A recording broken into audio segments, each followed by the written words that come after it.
At Kwame Kilpatrick, I believe he was doing Throwback Thursday, and one of his memories was him of a picture of him and himself with former Barack Obama when he was a senator, sitting in the mayor's office, going over campaign funding and saying how close they were, and that he was shocked that when he ended up in a situation that he was in, he thought Obama would reach out and look out, but like so many other people found out, Barack Obama just wasn't what Barack Obama was cut out to be.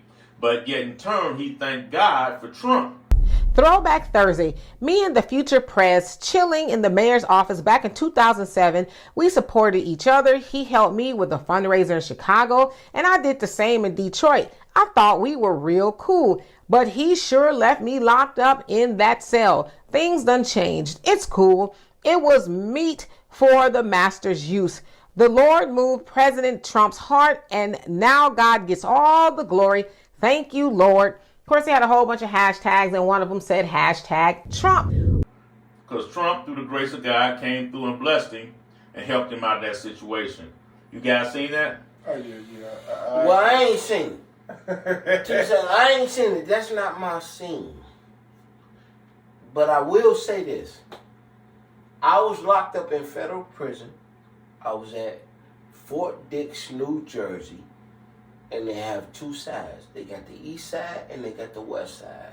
And then the camp, of course, but the camp ain't irrelevant. They bullshit. But you have to come in through the west side to find out if you designated to the east or the west. So Kwame Kilpatrick came in through the west side, of course. And he was with us like, okay, if anybody know anything about prison, you know, you gonna find your city there, or your city gonna find you. Mm-hmm. And we had a shed on the yard. And Kwame came, and his thing was, he just wanted to be known that he was there. All right, all right, we know who you are, but he ain't going to no politics or nothing. He just wanted to breeze by. So he wasn't in no car? No, well, he was in the car. No, Nick was in the car. He was in the car. Was Southwest T up there at the same time? Oh, T was there. Laid back. Same thing with Kwame. They was laid back. They wanted to get T and Kwame off of the pound because they thought they had too much influence. Damn. Like how? But to the Kwame thing, of course, like, me and my brother here, we done discussed numerous times what we think Kwame Kilpatrick's next steps would be, like, once he got out. Mm-hmm. And it's lining up damn near precisely the way we said it would. Because why would you? Like, why would I go hard for the Democratic Party? The same niggas who left me in there to do that whole, what was it, 28 they gave that man? You know what I mean? Like, cooked him. I know from conversations that me and you had before, Tion, that because we were in when this was going on, and we were conversating back and forth, and we were saying that we didn't believe that Trump was going to give a commentation or a pardon to Kwame when everybody was thinking that it was going to come. Yeah. Because it wasn't going to be as useful for Trump. And we predicted that he would get it, but he would get it after Trump either won or if Trump, on the way out if Trump lost. Okay. And sure as shit, in the 9th hour of Trump's presidency, he gave him the pardon. But he left the fines. And that was only for one reason, which we both elaborated on, because we said Detroit or Michigan was one of the cities or states that Trump lost that was pivotal to him losing the presidency. So, bitch, we gonna give you your man back, but y'all owe me. Yeah. Basically, and you owe me, and that's the set up for the rerun. Because it's like, despite all the shit that went on with Kwame, he still got a lot of love in the city. What? They done found it. What up, Kwame? Would you just getting off the private jet? So I heard you was out there causing a fuss when you was talking about Trump and Obama. I was, brother. Yeah. I said I wanted to see how sensitive everybody still is. And now he back on the Christian tip.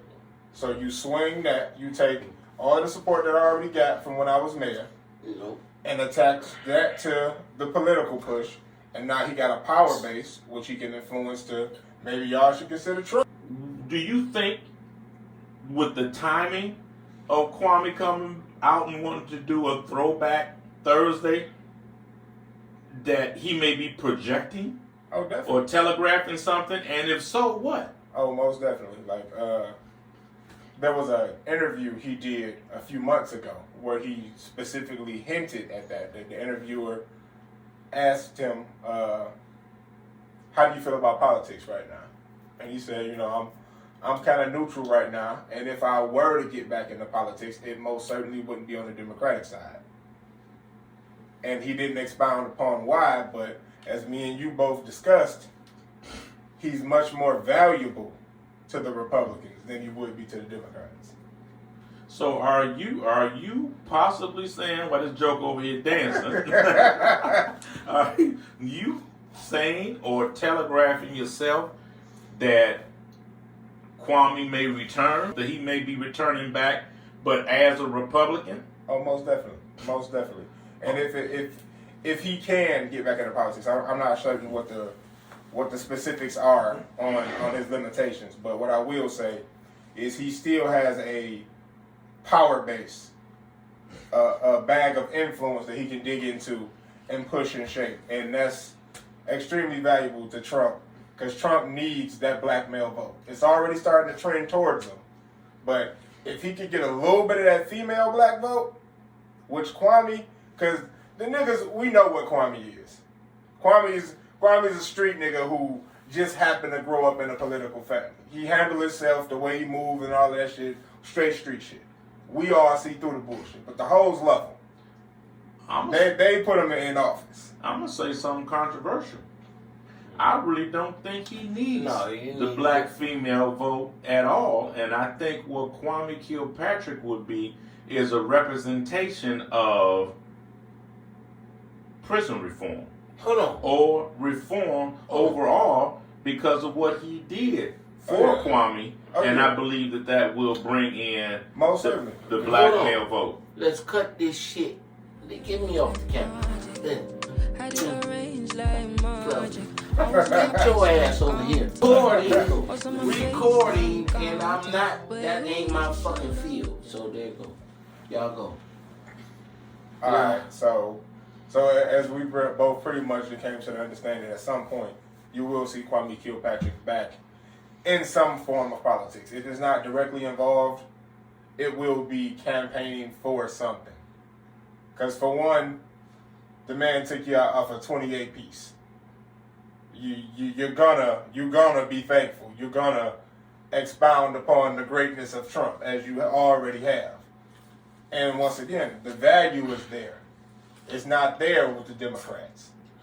I believe, well, stating first, drunk ass Sam left because he was told Well, he was too incoherent and that he couldn't. Let me give him a cup. That's why he talking.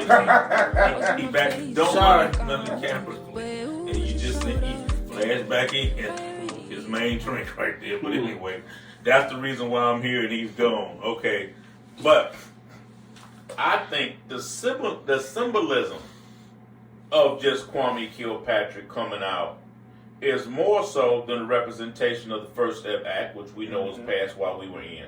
All three Past administrations had tried and failed. Some didn't try very hard, I will say that. But first step is good because that allows a second step and a third step, and that's okay, because we can go there too. But the First Step Act proved that we can achieve amazing breakthroughs when we come together as a nation and we put the interests of our citizens before the interests of any political party. And the symbolism is going to be when Trump come out and say, listen, black people, I told you before, what you got to lose? Fuck with me. Look how much African American communities have suffered under Democratic control. To those I say the following. What do you have to lose by trying something new like Trump? What do you have to lose? I say it again. What do you have to lose? Look, what do you have to lose? You're living in poverty. Your schools are no good. You have no jobs. 58% of your youth is unemployed.